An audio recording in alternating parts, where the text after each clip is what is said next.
Good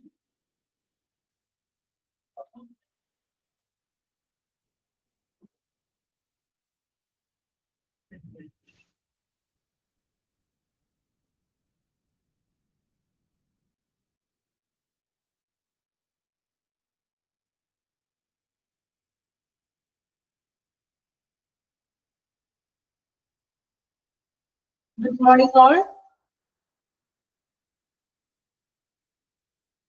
Okay, then classes start ചെയ്യുന്നതാണ്. അപ്പോൾ കഴിഞ്ഞ ക്ലാസ്സിൽ നമ്മൾ പുതിയൊരു ചാപ്റ്റർ ആണ് എടുത്തത്. 6th മോഡ്യൂളിലുള്ള പേഷ്യന്റ് റൈറ്റ്സ് എന്ന് പറഞ്ഞൊരു പേഷ്യന്റ് റൈറ്റ്സ് ആൻഡ് റെസ്പോൺസിബിലിറ്റി അല്ലേ. അപ്പോൾ നമ്മുടെ ഫസ്റ്റ് ക്ലാസ് കുറച്ച് പേഷ്യൻസിന്റെ റൈറ്റ്സ് എന്നുള്ള ഒരു ഭാഗമാണ് നമ്മൾ കഴിഞ്ഞ ക്ലാസ്സിൽ എടുത്തത്. കഴിഞ്ഞ ക്ലാസ്സിൽ ഇല്ലാത്തവരൊക്കെ കുറച്ച് പേരൊക്കെ ഉണ്ടാകുന്ന എനിക്കറിയാം. അപ്പോൾ ക്ലാസ്സുകൾ മിസ്സായിട്ടുള്ള ക്ലാസ്സുകൾ എന്ത് ചെയ്യാം, റെക്കോർഡ് ക്ലാസ്സുകൾ കാണാം കേട്ടോ. അപ്പൊ കഴിഞ്ഞ ക്ലാസ്സിൽ നമ്മളെ പേഷ്യൻസിനുള്ള റൈറ്റ്സ് അല്ലെ, നമ്മളൊരു പേഷ്യന്റ് എന്ന നിലയ്ക്ക് നമുക്കുള്ള അവകാശങ്ങളാണ് പറഞ്ഞത്. അപ്പൊ മെയിൻ ആയിട്ട് നമ്മള് പേഷ്യൻസിന്റെ റൈറ്റ് പറഞ്ഞത് കെയർ, പരിചരണം അല്ലെ, then confidentiality and dignity, then information, preference, right to redress. 5 right ആണ് പേഷ്യൻസിനുള്ളത്. നമ്മൾ പ്രത്യേകം കഴിഞ്ഞ ക്ലാസ്സിൽ പഠിച്ചു. ഇനി നമ്മൾ നെക്സ്റ്റ് നോക്കുന്നത് പേഷ്യൻസ് റെസ്പോൺസിബിലിറ്റി. പേഷ്യൻസിന്റെ റെസ്പോൺസിബിലിറ്റി എന്ന് വെച്ചാൽ അറിയാലോ, ഉത്തരവാദിത്വം അല്ലെ. പേഷ്യൻസിനുള്ള ഉത്തരവാദിത്വമാണ് നമ്മൾ ഇനി നെക്സ്റ്റ് നോക്കാനുള്ളത്. ഓക്കെ, നോക്കാം പേഷ്യൻസ് റെസ്പോൺസിബിലിറ്റി. അപ്പൊ വീണ്ടും നമ്മൾ ഓരോ പോയിന്റ് ആയിട്ടാണ് പറയുന്നത്. റെസ്പോൺസിബിലിറ്റീസ് ഫസ്റ്റ് നമുക്ക് ആ പേരുകൾ മാത്രം ഒന്ന് നോക്കാം. എന്തൊക്കെയാണ് ഒരു പേഷ്യന്റിന്റെ റെസ്പോൺസിബിലിറ്റീസ് എന്ന്? Honesty in disclosure, treatment compliance, then intent for health promotion, transparency and honesty, then conduct. ഇത്രയുമാണ് നമുക്ക് എന്താ പേഷ്യൻസിന്റെ റെസ്പോൺസിബിലിറ്റി എന്ന് പറയുന്നത്. നോക്കാം, നമുക്ക് ഓരോന്നും എന്തൊക്കെയാണെന്നാണ് നോക്കാൻ പോകുന്നത് കേട്ടോ. ഒരു പേഷ്യന്റ് എന്ന നിലയ്ക്ക് നമുക്ക് അവകാശങ്ങളും ഉണ്ട്, അതോടൊപ്പം തന്നെ നമുക്ക് എന്താണ് ഉത്തരവാദിത്തങ്ങളും ഉണ്ട്. സോ നമ്മളുടെ ഉത്തരവാദിത്തങ്ങൾ നമ്മൾ എന്ത് ചെയ്യാം, കൃത്യമായിട്ട് തന്നെ പാലിക്കണം. നോക്കാം, ഫസ്റ്റ് വൺ പേഷ്യൻസ് റെസ്പോൺസിബിലിറ്റീസിൽ ആദ്യം നമ്മൾ ചെയ്യുന്ന കാര്യമാണ് ഹോണസ്റ്റി ഇൻ ഡിസ്ക്ലോഷർ അല്ലെ. ഹോണസ്റ്റി എന്ന് വെച്ചാൽ എന്താണ്? ഹോണസ്റ്റി എപ്പോഴും ഹോണസ്റ്റി ആയിട്ടിരിക്കാന്ന് പറയും അല്ലെ. ഹോണസ്റ്റി മലയാളത്തിൽ എന്താ പറയാ? സത്യസന്ധത അല്ലെ, അല്ലെങ്കിൽ ഡിസ്ക്ലോഷർ എന്ന് പറഞ്ഞാൽ വെളിപ്പെടുത്തൽ. നോക്കാം, ഇങ്ങനെയാണ് നോക്കാം കേട്ടോ. ഒരു കുഞ്ഞു പോയിന്റ് മാത്രമേ ഉള്ളൂ. I will be honest with my doctor, disclose my family and medical history. I will be എന്ന് പറഞ്ഞാല് പേഷ്യന്റ് പറയുകയാണ് അല്ലെ, ഞാൻ എന്ത് ചെയ്യും, ഞാൻ എന്റെ ഡോക്ടറോട് എപ്പോഴും സത്യസന്ധത പുലർത്തും. അതോടൊപ്പം തന്നെ disclose my family and medical history, ഡോക്ടറോടും ഫാമിലിയോടൊക്കെ എന്താണ് സത്യസന്ധത പുലർത്തുകയും അതുപോലെ തന്നെ എന്റെ മെഡിക്കൽ ഹിസ്റ്ററി വെളിപ്പെടുത്തുന്നു അല്ലെ. നമ്മൾ പറയാറില്ലേ ഡോക്ടറോട് നുണ പറയാൻ പാടില്ല, പറഞ്ഞിട്ടുണ്ടോ? ഡോക്ടറോടും പിന്നെ ആരോടാണ്? വക്കീലിനോടും അല്ലെ, അങ്ങനെയല്ലേ പറയുന്നത്. നമ്മൾ നോർമലി ഒരു കോമൺ ആയിട്ട് പറയുന്നൊരു പഴഞ്ചൊല്ലല്ല, ഇതുപോലെ പറയും അല്ലെ. ഡോക്ടറിനോട് വക്കീൽമാരോട് നുണ പറയാൻ പാടില്ല അല്ലെ. വക്കീലിനോട് നുണ പറഞ്ഞാൽ എന്താ സംഭവിക്കുന്നത്? കേസിൽ അത് ഭയങ്കര പ്രശ്നങ്ങളൊക്കെ സൃഷ്ടിക്കും. അതുപോലെ തന്നെയാണ് ഡോക്ടർമാരോട് നമ്മൾ നുണ പറയാൻ പാടില്ല. നമ്മൾക്ക് എന്താണ് അസുഖം അല്ലെ, ഇപ്പൊ നമ്മുടെ ബുദ്ധിമുട്ടുകൾ എന്താണോ അത് ക്ലിയർ ആയിട്ട് ഡോക്ടറോട് തുറന്ന് പറയണം. എങ്കിൽ മാത്രമേ മെഡിക്കൽ ഹിസ്റ്ററി അല്ലെ, നമ്മുടെ ചികിത്സ അല്ലെങ്കിൽ നമ്മുടെ ട്രീറ്റ്മെന്റ്സ് തരുന്നത് ഡോക്ടറാണ്. സോ നമുക്ക് എന്തെങ്കിലും പ്രശ്നങ്ങളൊക്കെ ഉണ്ടെങ്കിൽ നമ്മൾ എന്ത് ചെയ്യാം, തുറന്ന് പറയുക. നമ്മൾ ഡോക്ടറിന്റെ അടുത്ത് പോകുമ്പോൾ നമ്മളുടെ ചെറിയ ചെറിയ പ്രായത്തിലൊക്കെ ആണെങ്കിൽ അമ്മമാരെ കൂടെ ഉണ്ടാകും അല്ലെ. അപ്പോ എന്താണ് നമ്മളുടെ ബുദ്ധിമുട്ടുകളൊക്കെ ഉണ്ടെങ്കിൽ ആ സമയത്ത് പറയണോട്ടാണെന്ന് നമ്മളോട് പറയാറുണ്ട് അല്ലേ. നമുക്ക് എന്തെങ്കിലും ഇപ്പൊ ബുദ്ധിമുട്ടുകളൊക്കെ ഉണ്ടോ അല്ലെങ്കിൽ നമ്മുടെ കാര്യങ്ങൾ മൊത്തം നമ്മൾ ഡോക്ടർ ചോദിക്കും അല്ലെ. എന്താണ് അസുഖം എന്ന് ചോദിക്കുമ്പോൾ നമ്മൾ എന്ത് പറയും? നമ്മുടെ കാര്യങ്ങൾ നമ്മൾ കൃത്യമായിട്ട് ഡോക്ടറോട് പറയണം. അങ്ങനെ പറഞ്ഞാൽ മാത്രമേ നമുക്ക് അതിനനുസരിച്ചുള്ള ട്രീറ്റ്മെന്റ് ഡോക്ടർ നമുക്ക് നൽകുകയുള്ളൂ. സോ ഡോക്ടറോട് എപ്പോഴും സത്യസന്ധതയായിട്ട് പുലർത്തുക.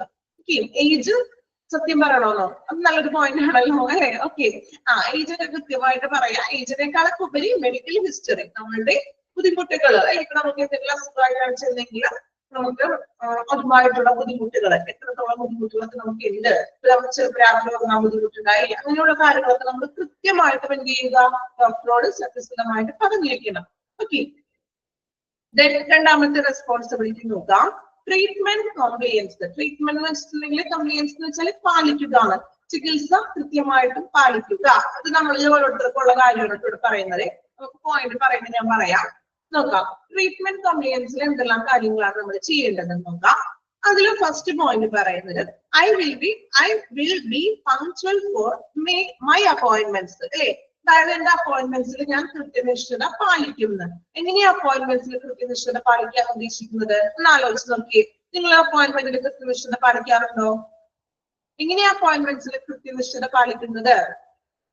കറക്റ്റ് ടൈമിന് എന്ത് വേണം, വരണം അല്ലെ. ഇപ്പൊ നമ്മള് എന്ത് ചെയ്യും, ചിലപ്പോൾ തലേ ദിവസം വിളിച്ച് ബുക്ക് ചെയ്തിട്ടൊക്കെ ഉണ്ടാകും അല്ലെ, നമ്പറൊക്കെ വിളിച്ച് വെച്ചിട്ടുണ്ടാകും. പക്ഷെ നമ്മളുടെ നമ്പർ വിളിക്കുന്ന ടൈമിൽ നമ്മൾ അവിടെ ഇല്ലെങ്കിൽ എന്താണ് സംഭവിക്കുക, നെക്സ്റ്റ് അടുത്ത ആരാണ് അവിടെ കേൾക്കും അല്ലെ. അപ്പൊ അവിടെ പ്രശ്നങ്ങളൊക്കെ ആളുകൾക്കിടയിലേക്ക് വരും. സോ അപ്പോയിന്റ്മെന്റ്സിൽ കൃത്യമായിട്ട് പാലിക്കുക. ആ കറക്റ്റ് ടൈമിൽ പറയുന്ന ടൈമിൽ തന്നെ എന്ത് ചെയ്യണം, അപ്പോയിന്റ്മെന്റ് എടുത്തിട്ടുണ്ടെങ്കിൽ നമ്മൾ ആ ഒരു ടൈമിൽ തന്നെ അപ്പോയിന്റ്മെന്റ്സ് പാലിക്കണം.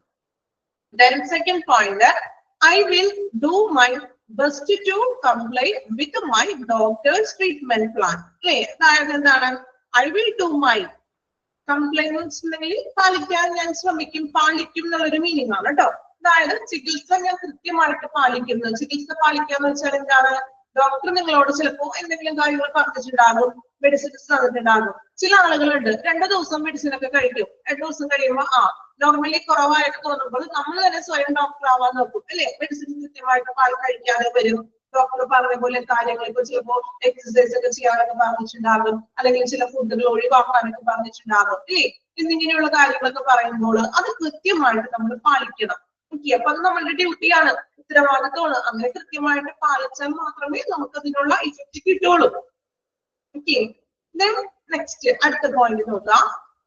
I will have reasonable expectation regarding my doctor's treatment. അല്ലേ, I will have reasonable expectation അല്ലേ. അതായത് എന്താണ്, ഡോക്ടറുടെ ചികിത്സയെ കുറിച്ചിട്ടുള്ള ഒരു റീസണബിൾ ആയിട്ടുള്ള ന്യായമായ ഒരു പ്രതീക്ഷ എനിക്കുണ്ടെന്ന് അല്ലെ. ഇപ്പൊ നിങ്ങൾക്ക് ഓരോരുത്തർക്കും ഒരു പ്രതീക്ഷ ഉണ്ടാകില്ലേ, ഉണ്ടോ? ഹോസ്പിറ്റലിൽ പോകുമ്പോൾ ഒരു പ്രതീക്ഷ ഉണ്ടാകില്ലേ? എന്താണ് നിങ്ങളുടെ എക്സ്പെക്ടേഷൻ എന്ന് പറയുന്നത്? എല്ലാവരുടെയും എക്സ്പെക്ടേഷൻ എന്തായിരിക്കും? ഡോക്ടറെ കണ്ട് ഡോക്ടർ പറയുന്ന ട്രീറ്റ്മെന്റ്സുകൾ ഞാൻ കൃത്യമായിട്ട് പാലിച്ചാല് എന്റെ അസുഖം ഭേദമാകും എന്നുള്ളതാണ് നമ്മളുടെ ഒരു പ്രതീക്ഷ അല്ലേ. അപ്പൊ രോഗം മാറും എന്നുള്ളൊരു പ്രതീക്ഷ എനിക്കുണ്ടെന്ന്. സോ എനിക്കുണ്ടാവണമെങ്കിൽ ഞാൻ എന്ത് ചെയ്യണം? ഡോക്ടർ പറയുന്നത് പോലെ തന്നെ എന്ത് വേണം? മെഡിസിൻസുകൾ കഴിക്കുക. ദെൻ മറ്റു കാര്യങ്ങളൊക്കെ ഡോക്ടർ പറഞ്ഞിട്ടുണ്ടെങ്കിൽ അത് കൃത്യമായിട്ട് അത് ചെയ്യണം. എങ്കിൽ മാത്രമേ നമുക്ക് എന്തുണ്ടാവുള്ളൂ, നമ്മുടെ expectation സാധ്യമാകുകയുള്ളൂ. Then next one, inform and bring to the doctor's notice if it has been difficult to understand any part of the treatment or of the existence of challenges in complying with the treatment. എന്തെങ്കിലും മനസ്സിലായോ? Point വായിച്ചിട്ട് ഒരു പ്രാവശ്യം കൂടി വായിക്കാം കേട്ടോ. നോക്കാം. Inform and bring to the doctor's notice if it has been difficult to understand any part of treatment or the existence of challenges in complying with the treatment. ഇപ്പോ നമുക്ക് എന്താണ്, ഇപ്പൊ ഡോക്ടർ നമുക്ക് നിർദ്ദേശിച്ചിട്ടുള്ള ട്രീറ്റ്മെന്റ്, ആ ചികിത്സയിൽ നമുക്ക് എന്തെങ്കിലും മനസ്സിലായിട്ടില്ല എങ്കിൽ, ഇപ്പൊ ചിലപ്പോ മെഡിസിൻ കഴിക്കുമ്പോൾ അല്ലെങ്കിൽ അത് എങ്ങനെയാ മെഡിസിൻ കഴിക്കേണ്ടത്, അല്ലെങ്കിൽ അത് എത്ര നേരമാണ്, അല്ലെങ്കിൽ നമ്മൾ ഇനി റെസ്റ്റ് എടുക്കണോ, ആ ഒരു ചികിത്സയുടെ ഭാഗം നമുക്ക് മനസ്സിലായിട്ടില്ല എങ്കിൽ, അതുപോലെ തന്നെ ഇനി എക്സിസ്റ്റൻസ് ഓഫ് ചലഞ്ചസ്, നമുക്ക് എന്തെങ്കിലും പ്രശ്നങ്ങൾ ഉണ്ടാവുകയാണെങ്കിൽ, പ്രശ്നങ്ങൾ എന്ന് പറയുമ്പോൾ എന്തൊക്കെയായിരിക്കാം? എക്സാമ്പിൾ, ഇപ്പൊ ഡോക്ടർ നിങ്ങൾക്ക് ഒരു മെഡിസിൻ എഴുതി, ചിലപ്പോൾ നിങ്ങൾക്ക് ആ ഒരു ടാബ്ലറ്റ് കഴിച്ചപ്പോൾ എന്തെങ്കിലും മേ ബി അലർജീസ് ഉണ്ടാകും. ചിലർക്ക് ചില ടാബ്ലറ്റ് കഴിക്കുമ്പോൾ അലർജിക്കൊക്കെ ഉണ്ടാകും അല്ലേ. ചിലർക്ക് എല്ലാവർക്കും ഒരേപോലെ ആയിരിക്കണമെന്നില്ല.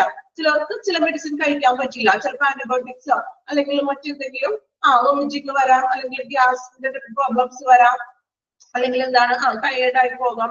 ചിലർക്ക് ഇങ്ങനെ മേലൊക്കെ ഒന്ന് തടിച്ചുകൊണ്ട് അങ്ങനത്തെ പല രീതിയിലുള്ള അലർജി പ്രോബ്ലംസ് വന്നേക്കാം.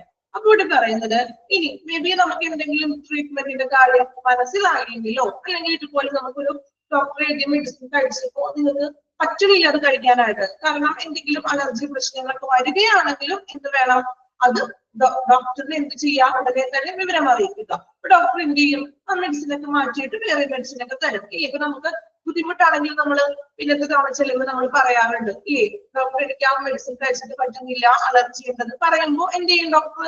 അത് കുഴപ്പമില്ല, അത് തന്നെ കഴിച്ചാൽ മതി എന്നാണോ പറയുന്നത്? ഡോക്ടർ എന്ത് ചെയ്യും? ആ ടാബ്ലറ്റ് ഒന്ന് ചേഞ്ച് ആക്കി തരും അല്ലേ. അപ്പൊ അങ്ങനെ എന്തെങ്കിലും പ്രശ്നങ്ങളൊക്കെ ഉണ്ടെങ്കിൽ നമ്മൾ എന്ത് ചെയ്യുക? ഉടനെ തന്നെ ഡോക്ടറോട് വിവരം അറിയിക്കുക.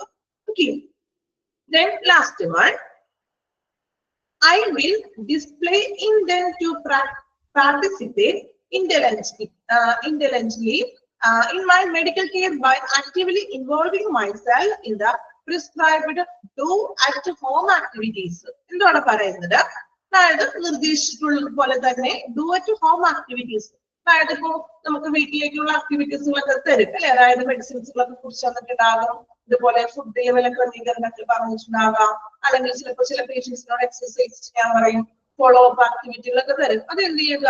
കൃത്യമായിട്ട് തന്നെ പാലിക്കേണ്ടത് ആരുടെ ഉത്തരവാദിത്തമാണ്? നമ്മുടെ ഡ്യൂട്ടിയാണ്.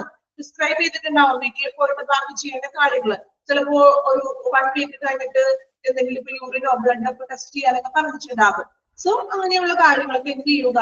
കൃത്യമായിട്ട് പാലിക്കുക. അത് നമ്മളുടെ ഡ്യൂട്ടിയാണ്, റെസ്പോൺസിബിലിറ്റിയാണ്. ഇത്രയുമാണ് ചികിത്സാപരമായിട്ട് നമ്മൾ ചെയ്യേണ്ട ട്രീറ്റ്മെന്റ്, ചികിത്സാപരമായിട്ട് നമ്മൾ പാലിക്കേണ്ട കാര്യങ്ങൾ. ഓക്കെ, ക്ലിയർ ആണല്ലോ? ഒന്നും കൂടി പറയണോ പോയിന്റ്സ്? ഒരു പ്രാവശ്യം കൂടി പറയാം കേട്ടോ, ശ്രദ്ധിച്ചിരിക്കുക. സിമ്പിൾ ആണ്, നമ്മൾ പറയുന്നത് ചെയ്യുന്ന കാര്യങ്ങളൊക്കെ തന്നെയാണ്. ഫസ്റ്റ് വൺ പറയുന്നത് I will punctual my appointments. ഞാൻ അപ്പോയിന്റ്മെന്റ്സ് ഒക്കെ കൃത്യമായിട്ട് പാലിക്കും. അപ്പോയിന്റ്മെന്റ് ഒക്കെ എടുത്തിട്ടുണ്ടെങ്കിൽ ആ ഒരു ടൈമിൽ തന്നെ എത്താൻ ശ്രമിക്കും. ദെൻ ഡോക്ടേഴ്സിന്റെ ട്രീറ്റ്മെന്റ് പ്ലാൻ കൃത്യമായിട്ടും ഞാൻ പാലിക്കും. ദെൻ റീസണബിൾ എക്സ്പെക്ടേഷൻ, എന്റെ എക്സ്പെക്ടേഷന് വേണ്ടിയിട്ട് ഞാൻ എല്ലാ കാര്യങ്ങളും കൃത്യമായിട്ട് ഡോക്ടർ പറയുന്നത് പോലെ പ്രവർത്തിക്കുന്നു.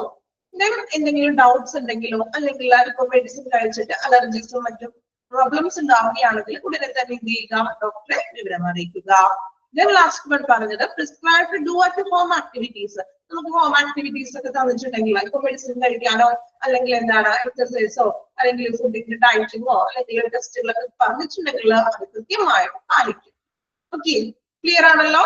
ട്രീറ്റ്മെന്റ് കംപ്ലയൻസിൽ ഓക്കെ ആണോ എല്ലാ പോയിന്റ്സും? ഓക്കെ, ഒന്ന് വായിച്ചു നോക്കാം കേട്ടോ. പേഷ്യന്റ് റെസ്പോൺസിബിലിറ്റി വായിക്കുക കേട്ടോ. അത് തുടങ്ങി നമ്മളിപ്പോ പറഞ്ഞ ട്രീറ്റ്മെന്റിലെ ഭാഗങ്ങൾ വരെ വായിച്ചു നോക്കാം. സിമ്പിൾ ആണ്, നമ്മൾ പഠിക്കുന്ന നമ്മൾ ചെയ്യുന്ന കാര്യങ്ങളൊക്കെ തന്നെയല്ലേ. ഓക്കെ, വായിച്ചു നോക്കാം.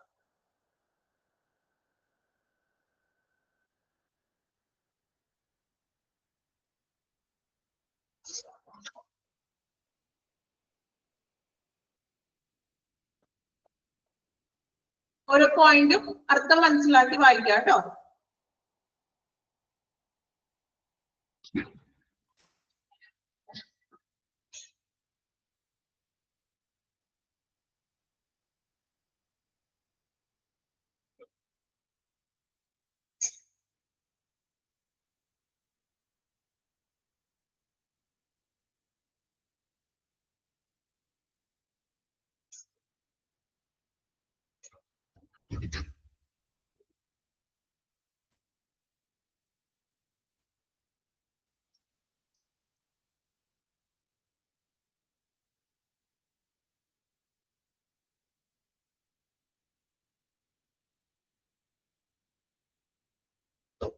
ഓക്കെ ആണോ? വായിച്ചെല്ലാവരോ?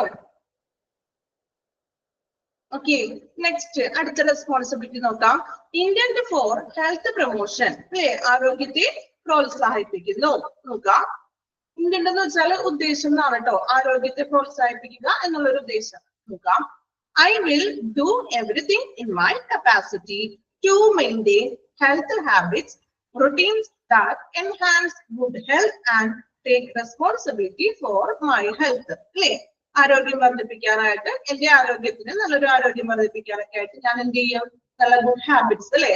നല്ല ശീലങ്ങളും അതുപോലെ തന്നെ റൊട്ടീൻസ്, ദിനചര്യങ്ങളും. അതായത് ഞാൻ പറഞ്ഞതുപോലെ എക്സർസൈസ് ചെയ്യാൻ പറഞ്ഞിട്ടുണ്ടാവും, ചിലപ്പോൾ ഫുഡിൽ ഡയറ്റ്സ് കൺട്രോൾസ് കാര്യങ്ങൾ ചെയ്യാനുണ്ടാകും. അപ്പൊ അങ്ങനെയുള്ള ദിനചര്യങ്ങളും അതുപോലെ തന്നെ എന്താണ് നല്ലൊരു ആരോഗ്യകരമായിട്ടുള്ള നല്ലൊരു ഹെൽത്തി ഹാബിറ്റ്സുകളും എന്ത് ചെയ്യും? നിലനിർത്താനും എന്റെ ആരോഗ്യത്തിന്റെ ഉത്തരവാദിത്വം ഏറ്റെടുത്തിട്ട് ഞാൻ തന്നെ സ്വയം കാര്യങ്ങൾ ചെയ്യുന്നു. ഡോക്ടർ പറഞ്ഞിട്ടുള്ളത് പോലെ ദിവസവും നല്ലൊരു ദിനചര്യങ്ങൾ ചെയ്യാനും അതുപോലെ തന്നെ നല്ല നല്ല ശീലങ്ങൾ എന്നിൽ വളർത്തിയെടുക്കാനും എന്റെ ആരോഗ്യത്തിന് വേണ്ടി എന്ത് ചെയ്യും? ഞാൻ തന്നെ ചെയ്യുന്നു. അതായത് പേഷ്യന്റ് പറയുന്നതാണ്, പേഷ്യന്റ് ചെയ്യേണ്ട കാര്യമാണ്, അല്ലെ? എന്റെ ആരോഗ്യം നിലനിർത്താനായിട്ട് ഞാൻ റൊട്ടീൻ ദിനചര്യങ്ങൾ നല്ല എന്താണ് ഭംഗിയായിട്ട് ചെയ്യും. മെഡിസിൻ കഴിക്കാനുണ്ടെങ്കിൽ അത് കൃത്യമായിട്ട് കഴിക്കും. നല്ല ശീലങ്ങൾ ഇപ്പൊ ആഹാരത്തിലായാലും ഇപ്പൊ എക്സസൈസിലായാലും അങ്ങനെയുള്ള ആരോഗ്യപരമായിട്ടുള്ള നല്ല ശീലങ്ങൾ ഞാൻ നിലനിർത്തും. എന്തിനു വേണ്ടി? എന്റെ ആരോഗ്യം മെച്ചപ്പെടുത്താൻ വേണ്ടിയിട്ട്, അസുഖങ്ങളൊന്നും ഇല്ലാതെ നല്ലൊരു പൂർണ്ണ ആരോഗ്യവാനാക്കാൻ വേണ്ടിയിട്ട് ഞാൻ ഇന്ന കാര്യങ്ങൾ ചെയ്യും.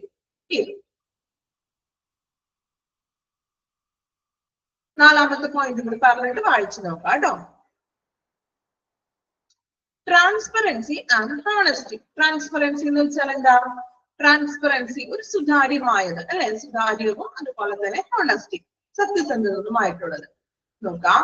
It will make a sincere effort to understand my therapies which include medicine prescribed and their associated adverse effects and other compliance for effective treatment outcomes. എന്താണ് പറയുന്നത്?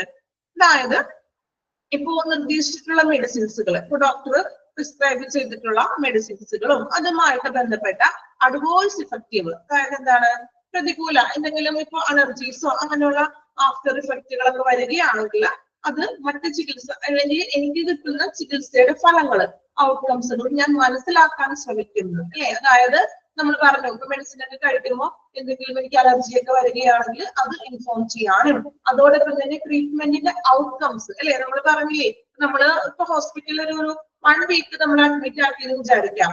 ഒരു 3 ദിവസം, ഒരു 5 ദിവസം അല്ലെങ്കിൽ 5 ഡേ ഇഞ്ചക്ഷൻ ആയിരിക്കും മേ ബി നിർദ്ദേശിക്കുന്നത്.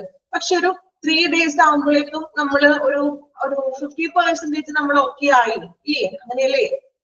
ഇപ്പൊ 2 ദിവസത്തെ ഇഞ്ചക്ഷൻ ആണ് നമ്മളൊക്കെ എഴുതിയിരിക്കുന്നത്, അഡ്മിറ്റ് ചെയ്തിരിക്കുന്നത്. പക്ഷെ ഒരു 3 ഡേയ്സ് ഒക്കെ ഇഞ്ചക്ഷൻ ചെല്ലുമ്പോഴേക്കും നമ്മൾ ചിലപ്പോ ആ നോർമലിലും നമ്മളുടെ ആ ഒരു ടയേർഡൊക്കെ ഒന്ന് കുറഞ്ഞ് നമ്മൾ ഒരുവിധം സെറ്റ് ആയെന്ന് നമുക്ക് വേണമെങ്കിൽ പറയാം അല്ലേ. വിൽ ഗുഡ് നമുക്ക് അങ്ങനെ വേണമെങ്കിൽ പറയാം. അപ്പൊ അതിനാണ് പറയുന്നത് ട്രീറ്റ്മെന്റ് ഔട്ട്കംസ് നമ്മൾ മനസ്സിലാക്കുന്നത്. ക്ലിയർ ആയ പോയിന്റ്? ട്രീറ്റ്മെന്റ് ഔട്ട്കംസ്, ചികിത്സ ഫലങ്ങൾ നമ്മൾ മനസ്സിലാക്കുന്നു. അതോടൊപ്പം തന്നെ എന്താണ്, അഡ്വേഴ്സ് ഇഫക്റ്റ്, ഏതെങ്കിലും മെഡിസിൻ കഴിക്കുമ്പോൾ എന്തെങ്കിലും അലർജീസും മറ്റൊക്കെ ഉണ്ടോ എന്ന് നമ്മൾ മനസ്സിലാക്കുന്നു. ഓക്കെ.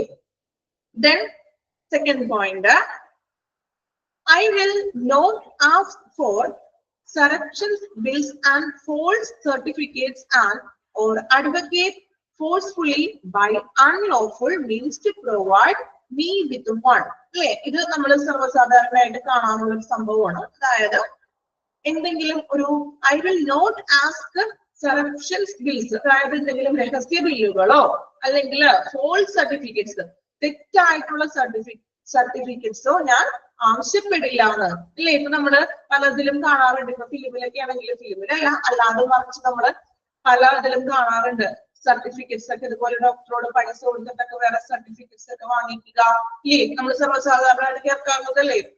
സിക്ക് ലീവിനൊക്കെ വേണ്ടിയിട്ട് എടുക്കും അല്ലേ. അതൊക്കെ നമുക്ക് ചുമ്മാ തരുന്നതാണ്. അതിനൊരു പേയ്മെന്റ് കൊടുത്താലല്ലേ ഡോക്ടർ അങ്ങനെ തരുള്ളൂ. ചുമ്മാ തരാറുണ്ടോ അങ്ങനെ സർട്ടിഫിക്കറ്റ്? ഇല്ല അല്ലേ. അപ്പൊ ഇവിടെ പറയുന്നത് അങ്ങനെയുള്ള ഒരു രീതിയിൽ ഫോൾസ് ആയിട്ടുള്ള തെറ്റായിട്ടുള്ള ഒരു സർട്ടിഫിക്കറ്റ്സോ അല്ലെങ്കിൽ ഏതെങ്കിലും തെറ്റായിട്ടുള്ള ബില്ലുകളോ മറ്റും നമ്മൾ ചോദിക്കാൻ പാടില്ല. നിങ്ങൾ ചോദിക്കാറുണ്ടോ അങ്ങനെ? സിക്ക് ലീവിലൊക്കെ ചോദിക്കാറുണ്ടോ? ഇല്ല. അപ്പൊ അത് പേഷ്യൻസിന്റെ ഒരു എന്താ പറയാ റെസ്പോൺസിബിലിറ്റി ആണ്. നമ്മൾ അങ്ങനെ ഒന്നും ചോദിക്കാൻ പാടില്ല. തെറ്റായിട്ടുള്ള രീതിയിലുള്ള ഒരു ബിൽസോ അല്ലെങ്കിൽ അതുപോലെ സർട്ടിഫിക്കറ്റ് ചോദിക്കാൻ പാടില്ല. അതുപോലെ തന്നെ മറ്റ് അൺലോഫുൾ, നിയമപരമായിട്ടുള്ള നിയമവിരുദ്ധമായിട്ടുള്ള മാർഗത്തിലോട്ട് നമ്മൾ കടക്കാൻ പാടില്ല. ഹോസ്പിറ്റലിലും നിയമവിരുദ്ധമായിട്ടുള്ള ഒരു എന്താണ് സർട്ടിഫിക്കറ്റോ ബിൽസോ ഒന്നും ചോദിക്കാൻ പാടില്ല. ഇനി next one, if I am not happy I will inform and discuss with my doctor. ഇനി ഞാൻ ഹാപ്പി അല്ല എങ്കിൽ, ഹാപ്പി എന്ന് ഉദ്ദേശിക്കുന്നത് എന്താണ്? ചിലപ്പോ ഞാൻ ആ ഒരു ട്രീറ്റ്മെന്റിൽ സാറ്റിസ്ഫൈഡ് അല്ല എങ്കിൽ എന്ത് വേണം? അത് ഡോക്ടറുമായിട്ട് ഡിസ്കസ് ചെയ്യാം, ഡോക്ടറിനെ ഇൻഫോം ചെയ്യണം, ഡോക്ടറുമായിട്ട് ഡിസ്കസ് ചെയ്യണം. ചിലപ്പോൾ ചിലവർക്ക് ചില ട്രീറ്റ്മെന്റ് എന്താ പറയാ പൂർണ്ണമായിട്ട് നമ്മൾ സാറ്റിസ്ഫൈഡ് ആയിരിക്കില്ല അല്ലെ.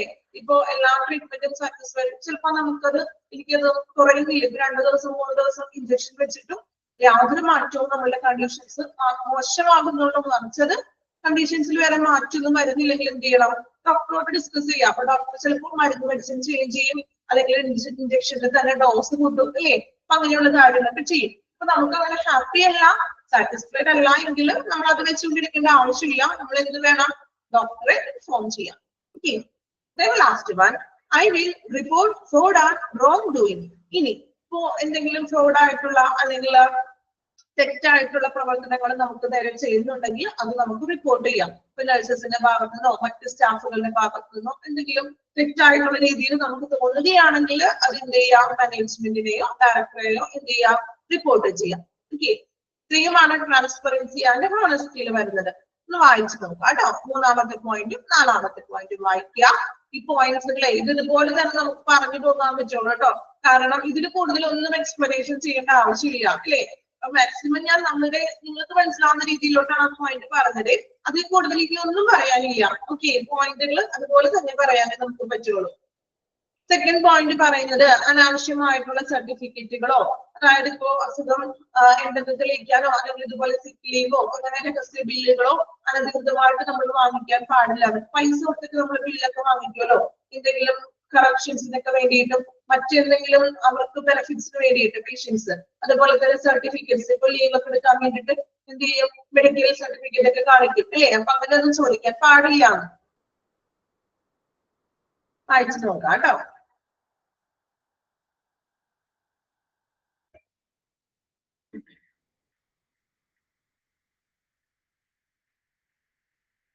അർത്ഥം മനസ്സിലാക്കി വായിക്കണേ പോയിന്റ്സ്.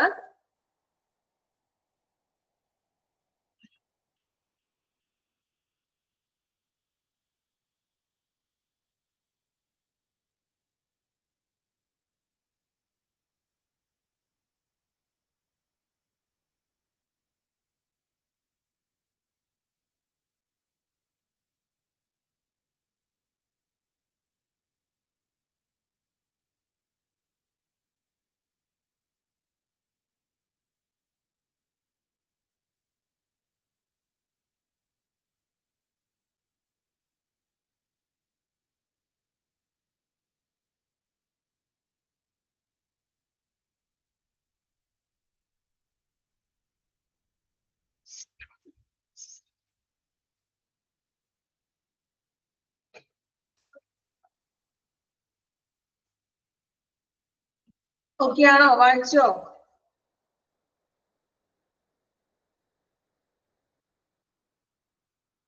ഓക്കെ, ഇനി റെസ്പോൺസിബിലിറ്റിയിലെ ലാസ്റ്റ് പോയിന്റ് ആണ് കണ്ടക്ട്. നോക്കാം.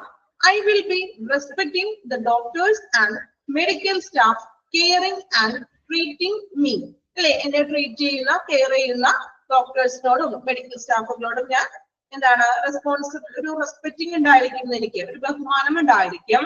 I will abide by the hospital facility rules. Abide means പാലിക്കുക. ഹോസ്പിറ്റലിന്റെ ഫെസിലിറ്റികളും റൂൾസ് ആൻഡ് റെഗുലേഷൻസും ഞാൻ കൃത്യമായി പാലിക്കും. Then I will bear the agreed expenses of the treatment that is explained to me in ad. Okay. I will bear, അതായത് ഞാൻ എന്താണ് അതിന്റെ expense, ഇപ്പൊ ചിലവുകൾ ഉണ്ടാവുമല്ലോ, ട്രീറ്റ്മെന്റിന്റെ ചിലവുകൾ ടെക്സ്റ്റ് ബുക്കിൽ എയ്ഡ് ചെയ്യുന്നത് തന്നെയാണോ കിടക്കുന്നത്? ആണോ? ഓക്കെ, അവിടെ എന്തെങ്കിലും എന്തോ വിട്ടു പോയിട്ടുണ്ട്, അതൊന്ന് ടീച്ചർ അടുത്ത ക്ലാസ്സിൽ ഒന്ന് ക്ലിയർ ചെയ്ത് തരാം കേട്ടോ. ടെക്സ്റ്റ് എടുത്തിട്ടില്ല ടീച്ചറിന്റെ കയ്യിലും പ്രിന്റിംഗിൽ എന്തോ മിസ്റ്റേക്ക് വന്നിട്ടുണ്ട്. ഓക്കെ, അടുത്ത ക്ലാസ്സിൽ ഞാൻ പറയാം കേട്ടോ ആ ഒരു പോയിന്റ്.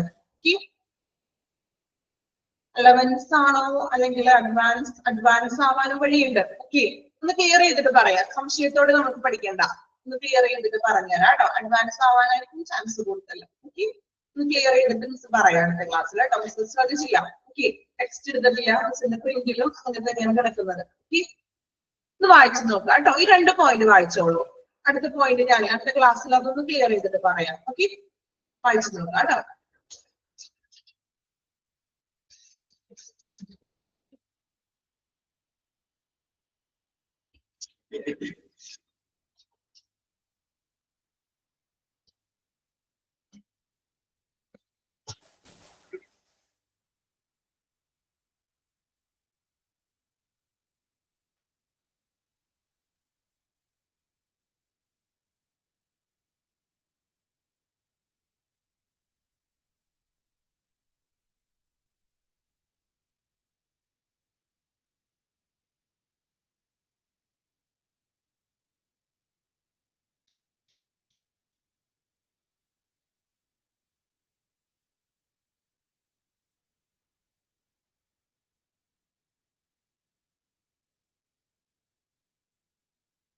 ഓക്കെ, നെക്സ്റ്റ് വൺ നോക്കാം കേട്ടോ.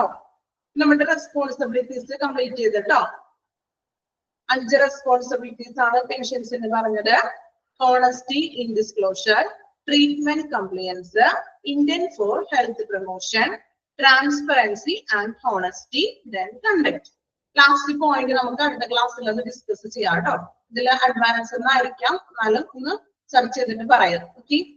Then next one, importance of procedure consent. Consent നമുക്ക് പല ചാപ്റ്ററിലായിട്ടും നമ്മൾ ഡിപ്ലോമയിലൊക്കെ പഠിച്ചിട്ടുണ്ടല്ലോ. കൺസെന്റ് എന്താ കൺസെന്റ് എന്ന് പറഞ്ഞിട്ടുണ്ടെങ്കിൽ പേഷ്യന്റിന്റെ കൺസെന്റ് ലെറ്ററിൽ സൈൻ ചെയ്യാം, കൺസെന്റ് ഫോമില് സൈൻ ചെയ്യാനൊക്കെ കേട്ടിട്ടുണ്ട് അല്ലെ. കൺസെന്റ് ഫോം, സമ്മതപത്രം അല്ലെ. മലയാളത്തിൽ എന്താണ് സമ്മതപത്രം? എപ്പോഴാണ് നമ്മൾ ഈ സമ്മതപത്രം കൊടുക്കുന്നത്?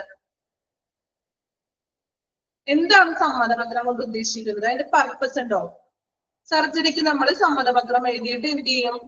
ഓപ്പറേഷൻസിന്റെ ഒക്കെ മുന്നായിട്ട് നമ്മൾ എന്ത് ചെയ്യും? പേഷ്യൻസിന്റെ റിലേറ്റീവ്സിൽ നിന്നും സമ്മതപത്രം വാങ്ങിച്ചിട്ട് എന്ത് ചെയ്യും? സൈൻ ചെയ്ത് കൊടുക്കാറുണ്ട്. ഓക്കെ. ഓപ്പറേഷന് മാത്രമാണോ കൺസെന്റ് ഫോം ഉള്ളത്? നിങ്ങളുടെ അറിവിൽ അങ്ങനെയാണോ?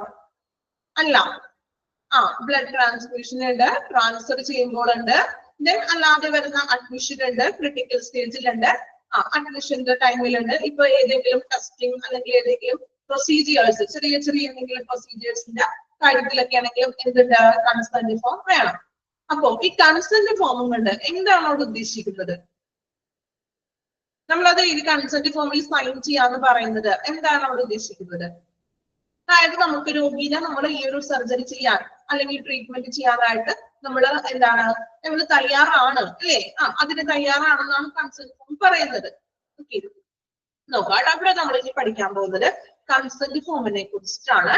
അപ്പോ ഇമ്പോർട്ടൻസ് ഓഫ് പ്രൊസീജിയർ കൺസെന്റ്, ഇങ്ങനെ ഒരു കൺസെന്റ് ഫോമിന്റെ ആവശ്യകതയെ കുറിച്ചാണ് നമ്മൾ ഇനി പഠിക്കാൻ പോകുന്നത്. ഓക്കെ. ഈ ഒരു സെക്ഷൻ കുറച്ചധികം ഉണ്ട്, കുഴപ്പമില്ല, മനസ്സിലാവുന്ന രീതിയിലുണ്ട്, നമുക്ക് സിമ്പിൾ ആയിട്ട് പറയാം. അണ്ടർലൈൻ ചെയ്യേണ്ട ഭാഗങ്ങൾ ഞാൻ പറയുമ്പോൾ എന്റെ ഒപ്പം തന്നെ എന്ത് ചെയ്യാം? അണ്ടർലൈൻ ചെയ്ത് പോകാം കേട്ടോ. The elements of consent is one of critical issues in medical treatment. Medical ചികിത്സാ രംഗത്തെ ഏറ്റവും ഒരു ക്രിട്ടിക്കൽ ആയിട്ടുള്ള ഒരു ഇഷ്യൂ ആണ് എന്ത്? എലമെന്റ്സ് ഓഫ് കൺസെന്റ് എന്ന് പറയുന്നത്. ഒരു നിർണായക ഒരു പ്രശ്നങ്ങളിൽ ഒന്നാണ് എന്ത്? കൺസെന്റ് എന്ന് പറയുന്നത്. അണ്ടർലൈൻ ചെയ്യാം കേട്ടോ. അപ്പോ consent is one of the critical issues in medical treatment. അവിടെ തുടങ്ങി അണ്ടർലൈൻ ചെയ്യാം. Consent is one of the critical issues in medical treatment അല്ലെ. നമുക്കറിയാം ചികിത്സാ രംഗത്തെ ഏറ്റവും നിർണായകരമായിട്ടുള്ള ഒരു കാര്യമാണ് കൺസെന്റ് എന്ന് പറയുന്നത്. ഒരു സർജറി ചെയ്യണമെങ്കിലും, നിങ്ങൾ പറഞ്ഞ പോലെ ട്രാൻസ്ഫർ ചെയ്യണമെങ്കിലും, ഏതെങ്കിലും ഒരു പ്രൊസീജിയർ ചെയ്യണമെങ്കിലും, അല്ലെങ്കിൽ ചികിത്സ ചെയ്യണമെങ്കിലും മറ്റും എന്ത് വേണം? കൺസെന്റ് ഫോം ആവശ്യമാണ്. സോ അതൊരു ഇമ്പോർട്ടന്റ് പാർട്ട് തന്നെയാണ് അല്ലെ. മെഡിക്കൽ പരമായിട്ട് അല്ലെങ്കിൽ മെഡിക്കൽ ട്രീറ്റ്മെന്റിലെ ഇമ്പോർട്ടന്റ് പാർട്ട് എന്ന് തന്നെ നമുക്ക് വേണമെങ്കിൽ കൺസെന്റ് ഫോമിന് പറയാം. The patient has a legal right to autonomy and self-determination enshrined within Article 21 of Indian Constitution. കോൺസ്റ്റിറ്റ്യൂഷനെ കുറിച്ചൊക്കെ അറിയാലോ, ആർട്ടിക്കിൾസ് അറിയാലോ. നമ്മുടെ ഇന്ത്യൻ ഭരണഘടനയില് ആർട്ടിക്കിൾസുകളുണ്ട്. ഓരോ ആർട്ടിക്കിളുകളും ഓരോ കാര്യങ്ങളെയും പ്രതിപാദിക്കുന്നത് അല്ലെ. അപ്പോ ഇവിടെ നമുക്ക് പറയുന്നത് ഇന്ത്യൻ ഭരണഘടനയിലെ ആർട്ടിക്കിൾ 21 ആർട്ടിക്കിൾ 25 എന്നൊക്കെ പറയാം മലയാളത്തിലെ. ആർട്ടിക്കിൾ 21 എന്താണ്? നമ്മളുടെ സ്വയം ഭരണത്തിനും അതുപോലെ തന്നെ രോഗനിർണയത്തിനൊക്കെ, അതായത് സ്വയം നിർണയത്തിനും നമ്മൾ എന്താ സുഖമാണെന്ന് നമുക്ക് അറിയാനും അങ്ങനെയുള്ള ഒരു രോഗിക്ക് അവകാശമുണ്ടെന്ന്, അതായത് നമുക്ക് തിരിച്ചറിയാനും നമ്മൾ ഇന്നതാണ് സർജറി ചെയ്യാൻ പോകുന്നത് എന്നൊക്കെ തിരിച്ചറിയാനായിട്ടുള്ള അവകാശം നമുക്കുണ്ട്. ആർട്ടിക്കിൾ 21 പ്രകാരം ഇങ്ങനെ ഒരു അവകാശം ഓരോ പേഷ്യൻസിനും ഉണ്ട്. Then he has ആർട്ടിക്കിൾ 21 ഒന്ന് റൗണ്ട് ചെയ്തേക്ക് കേട്ടോ. ആർട്ടിക്കിൾ 21 മേ ബി എക്സാമിൽ ചോദിച്ചാലോ, കാരണം എടുത്ത് പറഞ്ഞു വെച്ചിട്ടല്ലോ അവിടെ. ആർട്ടിക്കിൾ 21 ഒന്ന് റൗണ്ട് ചെയ്തിട്ടേക്കും, മറന്നു പോകരുത് കേട്ടോ. ആർട്ടിക്കിൾ 21, ആർട്ടിക്കിൾ 21 വേറെ ഒരു പ്രത്യേകത കൂടി ഉണ്ട്. ആർക്കെങ്കിലും അറിയാമോ? ആർട്ടിക്കിൾ 21 ഒരു പ്രത്യേകത കൂടി ഉണ്ട്, അറിയാമോ? ആർക്കറിയില്ല? നാലഞ്ച് നോക്കി എവിടെയെങ്കിലും പഠിച്ചതായിട്ട് ഓർക്കുന്നുണ്ടോ? PSC ഒന്നും എഴുതാറില്ല ആരും. PSC പരീക്ഷ ഒന്നും എഴുതാറില്ല, നമ്മൾ ആ വഴിയിൽ കടക്കാറില്ല. അങ്ങനെയാണോ? ഇല്ല, ഞങ്ങൾക്ക് അങ്ങനെ വേണ്ട അല്ലെ, അങ്ങനെയാണോ? ഓക്കെ. ആർട്ടിക്കിൾ 20 ഓർമ്മയില്ല. ഓക്കെ. ആർട്ടിക്കിൾ 21 തന്നെ 21A റൈറ്റ് ടു എഡ്യൂക്കേഷൻ ആണ് പറയുന്നത്. ഓക്കെ, ലിബർട്ടി അല്ല, right to education. Right to education ഓർമ്മയുണ്ടോ? RTE, right to education, article 21A അത്. ഇപ്പോ ആർട്ടിക്കിൾ 21A ഉണ്ട്, B ഉണ്ട്, അങ്ങനെ സെപ്പറേറ്റ് പാർട്ടുകൾ ഉണ്ടല്ലോ. അതിൽ 21A എഡ്യൂക്കേഷൻ പറയുന്നത്. ഇത് 21 ഈ ഒരു നമുക്ക് രോഗനിർണയത്തിൽ മറ്റുള്ള അവകാശം ഉണ്ടെന്ന് പറയുന്നത്. ഓക്കെ, ജസ്റ്റ് ഒന്ന് പറഞ്ഞത് മാത്രം കേട്ടോ. ഇപ്പൊ ആർട്ടിക്കിൾ 21 എന്ത് ചെയ്യാ, ഒന്ന് റൗണ്ട് ചെയ്ത് വെച്ചേക്കാം. Then he can refuse treatment except in an emergency situation where the doctor need not get consent for treatment. അതായത് എന്താണ്, എമർജൻസി അല്ലാത്ത സാഹചര്യത്തിലും ഡോക്ടറുടെ സമ്മതം കൂടാതെ നമുക്ക് എന്ത് ചെയ്യാം, ചികിത്സ നിരസിക്കാമെന്ന്. അതായത് എമർജൻസി ട്രീറ്റ്മെന്റിൽ മാത്രമല്ല, അതായത് സർജറിക്കും മറ്റും മാത്രമല്ല, നമുക്ക് അല്ലാതെയുള്ള ചെറിയ പ്രൊസീജിയർ ചെയ്യണമെങ്കിലോ ഇപ്പൊ ട്രാൻസ്ഫർ ചെയ്യണമെങ്കിലും എല്ലാം എന്ത് വേണം, നമുക്ക് കൺസെന്റ് ആവശ്യമാണെന്നാണ് അവിടെ ഉദ്ദേശിക്കുന്നത്. Then the consent obtained should be legally valid. ഈ കൺസെന്റ് ഫോം എന്ന് പറഞ്ഞിട്ടുണ്ടെങ്കിൽ ലീഗലായിട്ട് വാലിഡ് ആയിട്ടുള്ള കൺസെന്റ് ഫോം ആയിരിക്കണം എന്ന് കണ്ടോ. A doctor who treats without a valid consent will be liable under the tort and criminal laws. ഇനി ഏതെങ്കിലും ഒരു ഡോക്ടർ, അപ്പൊ ഈ കൺസെന്റ് എന്ന് പറഞ്ഞിട്ടുണ്ടെങ്കിൽ ഒരു ലീഗൽ ആയിട്ടുള്ള സംഭവമാണ്, സമ്മതപത്രം അല്ലേ. നമ്മൾ പഠിച്ചിട്ടുണ്ടെന്ന് തോന്നുന്നു. പബ്ലിക് റിലേഷനിലാണോ ഒരു കൺസെന്റ് ഫോമിന്റെ മോഡല് പഠിച്ചിട്ടുണ്ടോ? പബ്ലിക് റിലേഷനിലാണോ ആണെന്നാണ് എന്റെ ഒരു ഓർമ്മ അല്ലെ. കൺസെന്റ് ഫോം പഠിച്ചിട്ടില്ലേ? എനിക്ക് തോന്നുന്നു ലാമ ഫോമിലും AMA ഫോം ഒക്കെ പഠിച്ചിട്ടില്ലേ? AMA ഫോം ആണെന്ന് തോന്നുന്നു അല്ലെ മോഡൽ നമ്മൾ നോക്കിയത്. AMA അല്ലേ? യാതൊരു ഉത്തരവാദിത്തം ഞങ്ങൾക്ക് ഉണ്ടാകില്ല, പേഷ്യന്റ് സ്വന്തം ഇഷ്ടത്താൽ ഫോൺ ചെയ്യണമെന്നപ്പോൾ ഒരു തീരുമാനം. അതുപോലെ തന്നെയാണ് കൺസെന്റ് ഫോം അല്ലെ. അപ്പൊ ഇവിടെ പറയുന്നത് ഈ കൺസെന്റ് ഫോം എന്ന് പറഞ്ഞിട്ടുണ്ടെങ്കിൽ ലീഗലി വാലിഡ് ആയിട്ടുള്ള കൺസെന്റ് ഫോം ആയിരിക്കണം. ഇനി ഏതെങ്കിലും ഒരു doctor who treats without a valid, അതായത് വാലിഡ് അല്ലാത്ത ഒരു കൺസെന്റ് ഫോം വെച്ചിട്ട് ഒരു ഡോക്ടർ ചികിത്സിക്കുകയാണെങ്കിൽ ആ ഡോക്ടർ എന്താണ്, അതായത് വാലിഡ് അല്ലാത്ത പേഷ്യന്റിന്റെ ബൈസ്റ്റാൻഡർ സൈൻ ഒന്നും ചെയ്യാത്ത ഒരു കൺസെന്റ് വെച്ചിട്ട് പേഷ്യന്റിനെ ട്രീറ്റ് ചെയ്യുകയാണെങ്കിൽ ആ ട്രീറ്റ്മെന്റ്സിൽ എന്തെങ്കിലും ചികിത്സാ പിഴവുകളും മറ്റും വരികയാണെങ്കിൽ എന്താണ്, ഡോക്ടർ ടോർട്ട് ആൻഡ് ക്രിമിനൽ ലോസിന് ബാധ്യസ്ഥനാണെന്ന്. ടോർട്ട് ഓർമ്മയുണ്ടോ പഠിച്ചത്? ടോർട്ടസ് എന്നൊക്കെ പറഞ്ഞിട്ട് എത്തിക്കൽ ആൻഡ് ലീഗലില് ടോർട്ടസ്. ടോർട്ടസ് എന്ന് വെച്ചാൽ എന്താണ്, തെറ്റായിട്ടുള്ള റോങ് ആയിട്ടുള്ള പ്രവർത്തനത്തിനും അതുപോലെ ക്രിമിനൽ ലോസിനും ബാധ്യസ്ഥനായിരിക്കുന്നത്. ഇതുപോലെ ഒരു വാലിഡ് അല്ലാത്ത കൺസെന്റ് വെച്ചിട്ട് ചികിത്സിച്ചിട്ടുണ്ടെങ്കിൽ മേ ബി ചികിത്സയിൽ എന്തെങ്കിലും പ്രശ്നങ്ങളൊക്കെ വന്നു കഴിഞ്ഞാൽ ഡോക്ടർ ക്രിമിനൽ നിയമത്തിന്റെ എന്താ പറയാ ബാധ്യസ്ഥനായി തീരുന്നു, കേസായിട്ട് മാറും അത്. Then the pursues the doctor to be a dominating position, hence the consent should be obtained after providing all the necessary information. Okay, ഇവിടെ പറയുന്നത് ഡോക്ടർ എന്ന് പറഞ്ഞിട്ടുണ്ടെങ്കിൽ ഒരു പെർസ്യൂംസ് എന്ന് വെച്ചാൽ എന്താണ്, ഒരു അധികാരി അല്ലെങ്കിൽ ഒരു ആധിപത്യ സ്ഥാനത്താണ് അല്ലെ. ഡോക്ടറുടെ ഒരു പൊസിഷൻ എന്ന് പറഞ്ഞാൽ അങ്ങനെയാണല്ലോ. ഒരു ഹോസ്പിറ്റലിൽ ഏറ്റവും ലീഡ് ചെയ്യുന്നൊരു വ്യക്തിയാണ് എന്താ ഡോക്ടർ എന്ന് പറഞ്ഞിട്ടുണ്ടെങ്കിൽ. സോ പേഷ്യൻസിന് നെസസറി ആയിട്ടുള്ള അല്ലെ റിലേറ്റീവ്സിനൊക്കെ വിവരങ്ങളൊക്കെ നൽകിയതിനു ശേഷം കൺസെന്റ് വാങ്ങിക്കണം എന്ന്. അതായത് ഇന്ന ട്രീറ്റ്മെന്റ് ആണ് ചെയ്യാൻ പോകുന്നത്, അല്ലെങ്കിൽ സർജറിക്ക് ഇത്ര ടൈം എടുക്കും, ചിലപ്പോൾ റിസ്കുകളൊക്കെ ഉണ്ടാകും. സോ അങ്ങനെയുള്ള എല്ലാ വിവരങ്ങളും പറഞ്ഞതിന് ശേഷം വേണം എന്ത് ചെയ്യാൻ, പേഷ്യന്റിൽ നിന്നും കൺസെന്റ് ഫോം സൈൻ ചെയ്ത് റിലേറ്റീവ്സിൽ നിന്നും വാങ്ങിക്കാൻ. അപ്പൊ അതിനെ എന്ത് ചെയ്യണം, ഇൻഫോം ചെയ്യണം. നമ്മളിങ്ങനെ സർജറി ചെയ്യാൻ പോകണോ അല്ലേ, അപ്പൊ നിങ്ങൾക്ക് താല്പര്യമുണ്ടോ? താല്പര്യം അവരുടെ അനുവാദത്തോട് മാത്രമേ നമുക്ക് സർജറി ചെയ്യാൻ പാടുള്ളൂ. ഇപ്പൊ നിങ്ങൾ ഫിലിമിലൊക്കെ മറ്റും കണ്ടിട്ടുണ്ടാകും, ഇതുപോലെ സർജറി ഒക്കെ ചെയ്യുമ്പോൾ ചിലപ്പോൾ കൺസെന്റ് ഫോം ഒന്നും ഉണ്ടായിരിക്കില്ല. സർജറി ചെയ്യുമ്പോൾ എന്തെങ്കിലും ട്രീറ്റ്മെന്റ്സിൽ ചിലപ്പോൾ എന്തെങ്കിലും അപാകതകളൊക്കെ സംഭവിക്കാം. അപ്പൊ എന്ത് ചെയ്യും, ഈ റിലേറ്റീവ്സും ഫാമിലീസും ഒക്കെ നമ്മൾ ഭയങ്കര ഹോസ്പിറ്റലിൽ തല്ലി തകർക്കുക അങ്ങനെയുള്ള പ്രശ്നങ്ങൾ അല്ലെ. ഡോക്ടറിനോർക്ക് ഫിലിമിന്റെ എക്സാമ്പിൾ ഒന്നും പറയാനില്ല കേട്ടോ. ഏതൊക്കെയോ ഫിലിമുകളിലൊക്കെ നമ്മൾ കാണാറുണ്ട് അങ്ങനെ ഇല്ലേ. അങ്ങനെ ചികിത്സാ പിഴവുകളൊക്കെ വന്നിട്ട് ഡോക്ടറെ അവിടെ നിന്ന് മാറ്റാം, അല്ലെങ്കിൽ എന്താണ് ഹോസ്പിറ്റലിൽ തകർക്കുക, അങ്ങനെയുള്ള പ്രശ്നങ്ങളൊക്കെ വരും. സോ നമ്മൾ ഇൻഫോർമേഷൻസുകൾ കൊടുക്കാം. ഇങ്ങനെയൊക്കെയാണ് ചിലപ്പോൾ റിസ്കുകളൊക്കെ വന്നേക്കാം. ഡെത്ത് ഒക്കെ സംഭവിക്കുമ്പോഴാണ് അല്ലെ, ഇപ്പൊ മരണമൊക്കെ സംഭവിക്കും. ചിലപ്പോൾ കൺസെന്റ് ഫോം ഒന്നും കൊടുത്തിട്ടുണ്ടാവില്ല, അവര് സർജറി ചെയ്തിട്ടുണ്ടാകാം. പക്ഷെ അങ്ങനെയൊക്കെ മരണമൊക്കെ സംഭവിക്കുമ്പോൾ വലിയ പ്രശ്നങ്ങളിലേക്ക് ലീഗലായിട്ട് പിന്നെ കേസാകും. ഡോക്ടർക്കെതിരെ ലീഗൽ കേസൊക്കെ ചാർജ് ചെയ്യുന്നതായിട്ടൊക്കെ വന്നേക്കാം. ഓക്കെ, ഇത്രയുമാണ് ഫസ്റ്റ് പാരഗ്രാഫിൽ വരുന്നത്. ക്ലിയർ ആണോ? ആർട്ടിക്കിൾ 21 നമുക്ക് ട്രീറ്റ്മെന്റ്സിനെ കുറിച്ചിട്ടുള്ള കാര്യങ്ങൾ പറയുന്നത്. കൺസെന്റ് ഫോം ആവശ്യമാണ്, വാലിഡ് ആയിട്ടുള്ള കൺസെന്റ് ഫോം ആണ് ആവശ്യമായിട്ടുള്ളത്. ഒന്ന് വായിച്ചു നോക്കാം കേട്ടോ. ആ ഫസ്റ്റ് പാരഗ്രാഫ് ഒന്ന് വായിക്കാം. ഒരു ഭാഗം എടുത്തിട്ടുണ്ടെങ്കിൽ ചിലപ്പോൾ നിങ്ങൾക്ക് ക്ലിയർ ആവില്ല. ഓക്കെ, ഫസ്റ്റ് പാരഗ്രാഫ് മാത്രം ഒന്ന് വായിച്ചു നോക്കാം.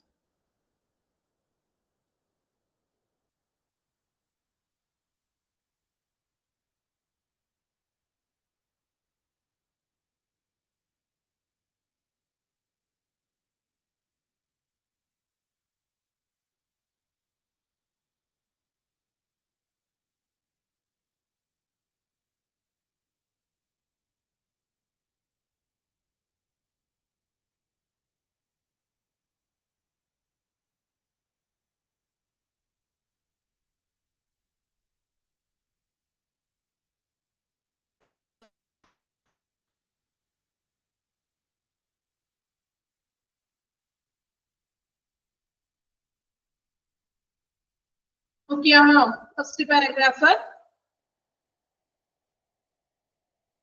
വായിച്ചിട്ട് ക്ലിയർ ആണോ? ഓക്കെ, ദെൻ നെക്സ്റ്റ് പാരഗ്രാഫ് നോക്കാം കേട്ടോ. കണ്ടിന്യൂഷൻ ആണേ.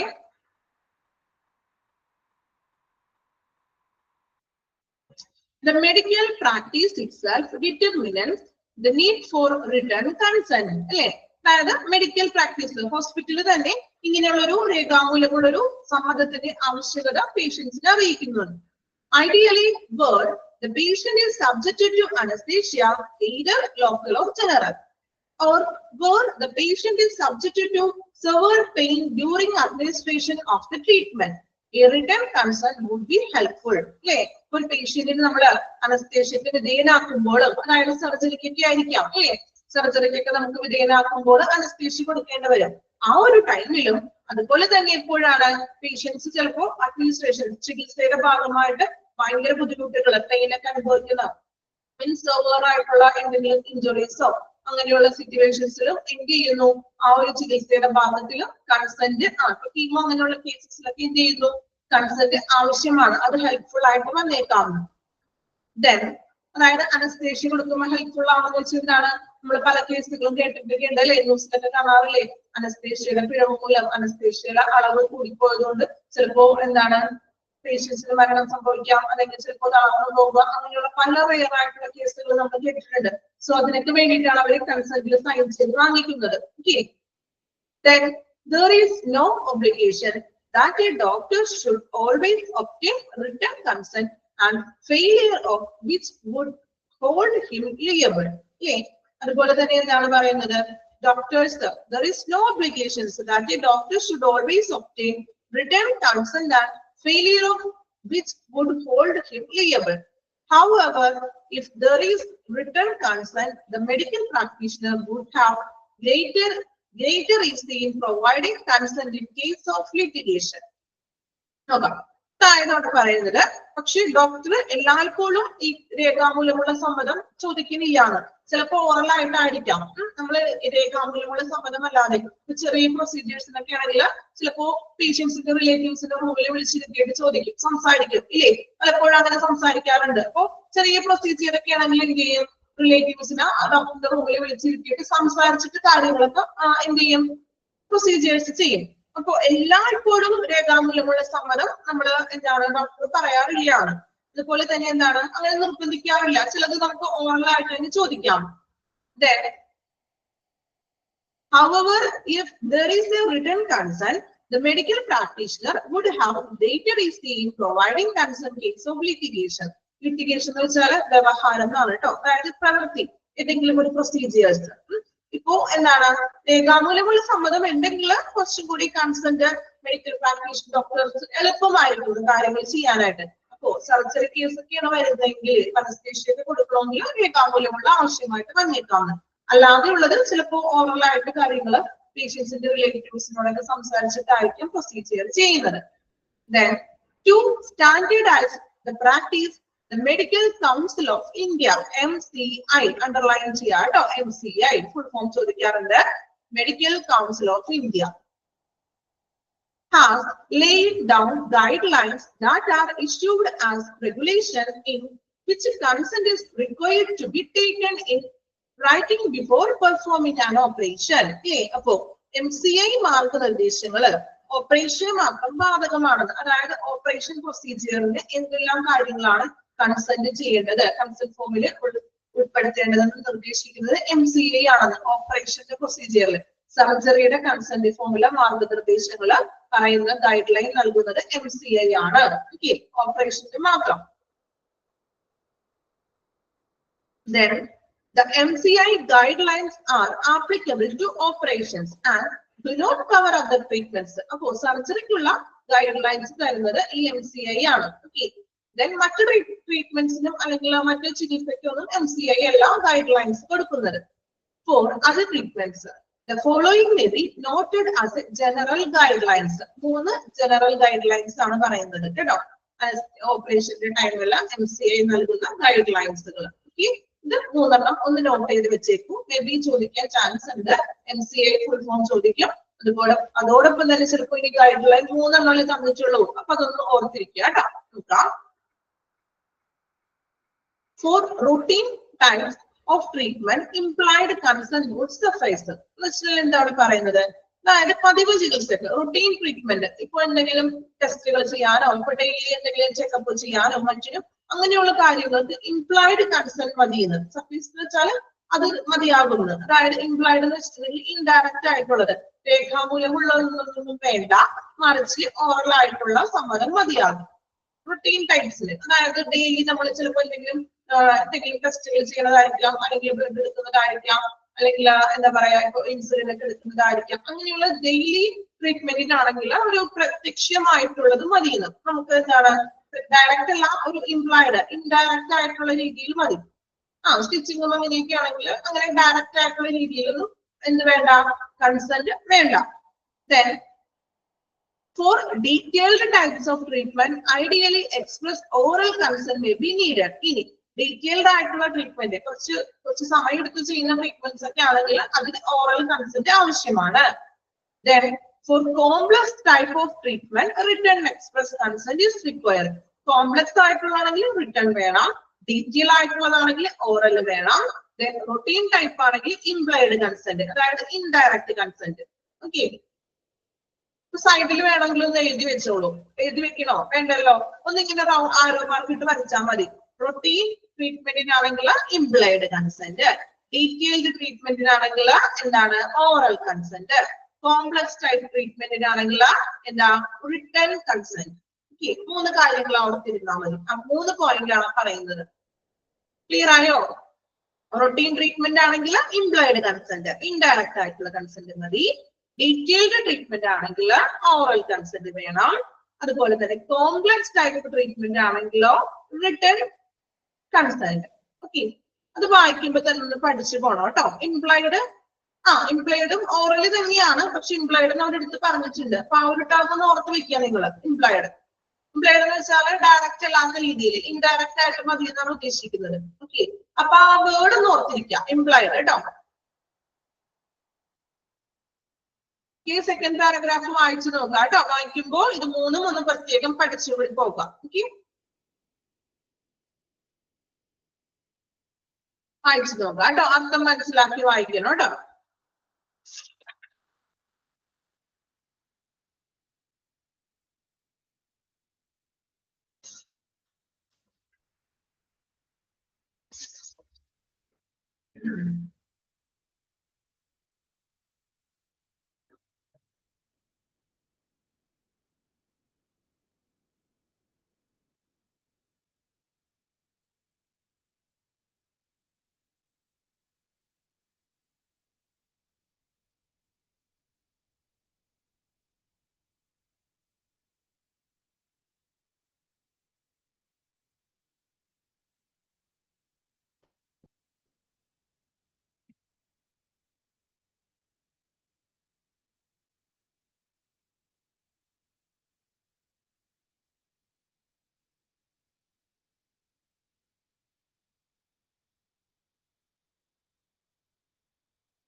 കംപ്ലീറ്റ് ചെയ്തോ?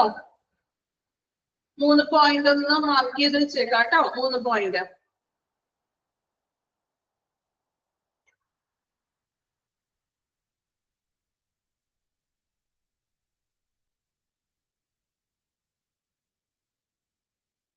നെക്സ്റ്റ് നോക്കാം. What is informed consent in medicine? എന്താണ് ഇൻഫോംഡ് കൺസെന്റ് എന്നാണ് നോക്കുന്നത്. Informed consent means patients receive enough information to make an educated decision about their treatment. Underline ചെയ്യാം കേട്ടോ. Informed consent means patient സ്വീകരിക്കുകയാണ് enough information to make an educated decision about their treatment. അല്ലേ?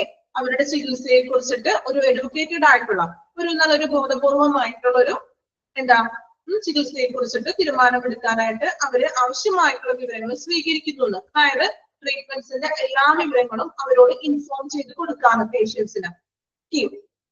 Then this may mean physician explains the possible side effects, risk and benefits of a course of treatment or inform a patient of what other treatments may be available. ഇതിന്റെ അർത്ഥം എന്താണ്?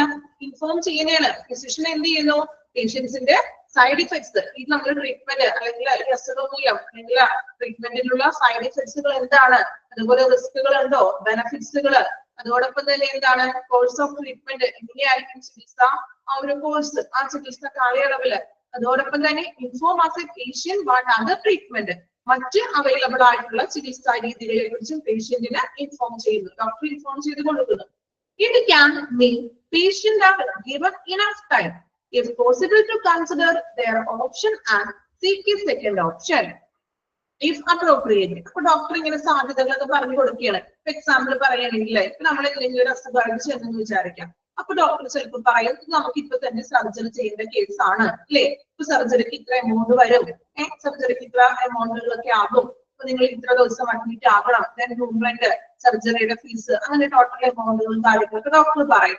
അതോടൊപ്പം തന്നെ doctor പറയും ഇനി surgery പറ്റിയില്ല എങ്കിൽ ചിലപ്പോൾ അത് പേഷ്യന്റിന് അക്സെപ്റ്റ് ചെയ്യാൻ പറ്റില്ല, ചിലപ്പോൾ അവർക്ക് ഫിനാൻഷ്യൽ പ്രോബ്ലം ഉണ്ടാകും, അത്രയും എമൗണ്ട് എടുക്കാനായിട്ട് കയ്യിലുണ്ടായിരിക്കില്ല, അല്ലെങ്കിൽ ഡോക്ടർ പറയും ഇനി മേ ബി, അപ്പോൾ ഇങ്ങനെ പറയാണ് നമുക്ക് അങ്ങനെ ഫിനാൻഷ്യലി ബുദ്ധിമുട്ടൊക്കെ ഉണ്ടെങ്കിൽ ഡോക്ടർ പറയും സർജറി ചെയ്യുന്നില്ല എങ്കിൽ ചിലപ്പോൾ ആന്റിബയോട്ടിക്സോ വേറെ ചിലപ്പോൾ ഇഞ്ചക്ഷൻ ഡെയിലി വന്ന് എടുക്കേണ്ടതായിട്ട് വരും, അല്ലെങ്കിൽ ഒരു 1 മന്ത് നമുക്ക് ആന്റിബയോട്ടിക്സോ അല്ലെങ്കിൽ ഇന്ന മെഡിസിൻസ് കണ്ടിന്യൂ ചെയ്യേണ്ടതായിട്ട് വരും. അങ്ങനെ നമുക്ക് വേറൊരു ഓപ്ഷനും കൂടി ഡോക്ടർ പറഞ്ഞു കൊടുക്കും, പറഞ്ഞു തരാറില്ല. എങ്ങനെ ഇപ്പൊ തന്നെ സർജറി ചെയ്യണം എന്ന് പറയുമ്പോൾ എല്ലാവർക്കും അത് പറ്റണമെന്നില്ലാലോ, ഫിനാൻഷ്യൽ ആയിട്ട് ബുദ്ധിമുട്ടുള്ളവർക്ക് ഉണ്ടാകാം. അപ്പൊ എന്ത് ചെയ്യും, 1 മാസം നമുക്ക് എന്ത് ചെയ്യാം, ആന്റിബയോട്ടിക്സ് എഴുതാം എന്ന് പറയും. അപ്പൊ പേഷ്യന്റിന് തന്നെ ഏത് ഓപ്ഷൻ വേണമെന്ന് തീരുമാനിക്കാണ്. ഒന്നില്ലെങ്കിൽ സർജറി ചെയ്യാം, അവര് തയ്യാറാവണം അതിന്, അല്ലെങ്കിൽ എന്ത് വേണം, വേണ്ട നമുക്ക് രണ്ടാമത്തെ ഓപ്ഷൻ മതി, 1 മാസം അല്ലെങ്കിൽ 2 മാസം ഞങ്ങൾ മെഡിസിൻ ഒക്കെ കഴിച്ചു നോക്കട്ടെ ഡോക്ടർ, എന്നിട്ട് കുഴപ്പമില്ല ബുദ്ധിമുട്ടാണെങ്കിൽ നമുക്ക് സർജറി, പെട്ടെന്ന് സർജറി ചെയ്യാൻ ബുദ്ധിമുട്ടാണ്, അപ്പൊ അത് പേഷ്യന്റിന് തീരുമാനിക്കാവുന്ന ഓപ്ഷൻസ്. ഏത് തിരഞ്ഞെടുക്കണമെന്ന് പേഷ്യന്റിന് തീരുമാനിക്കാം.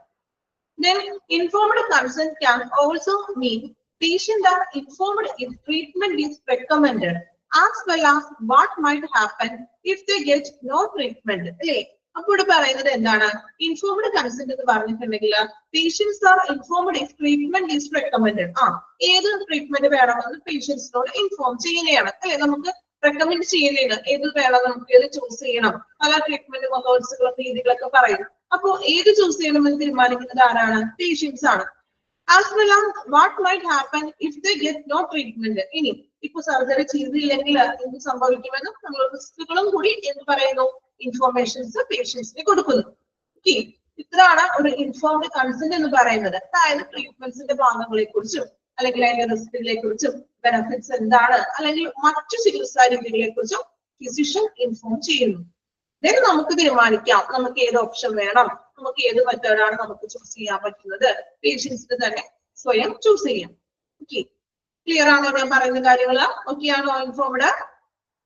ഓക്കെ, ഒന്ന് വായിച്ചു നോക്കാം കേട്ടോ. Informed consent medicine.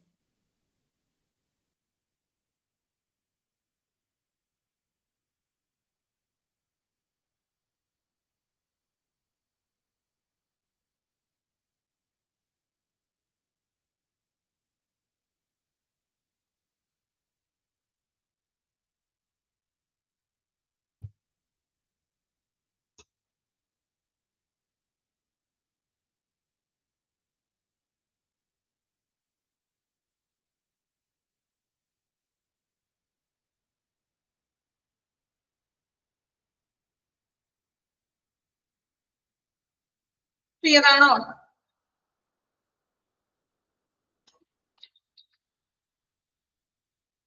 ഓക്കെ, അപ്പൊ നമ്മള് what is informed consent in medicine വരെയാണ് പറഞ്ഞിരിക്കുന്നത്. ഇനി നെക്സ്റ്റ് വീണ്ടും ഇൻഫോർമഡ് കൺസെന്റ് ഹെൽത്ത് കെയറിൽ എന്താണ് അതിന്റെ പർപ്പസ്, അതും കൂടി കഴിയുമ്പോഴേ നമുക്ക് അതിന്റെ ഒരു സെക്ഷൻ കുറച്ചും കൂടി ഉണ്ട്.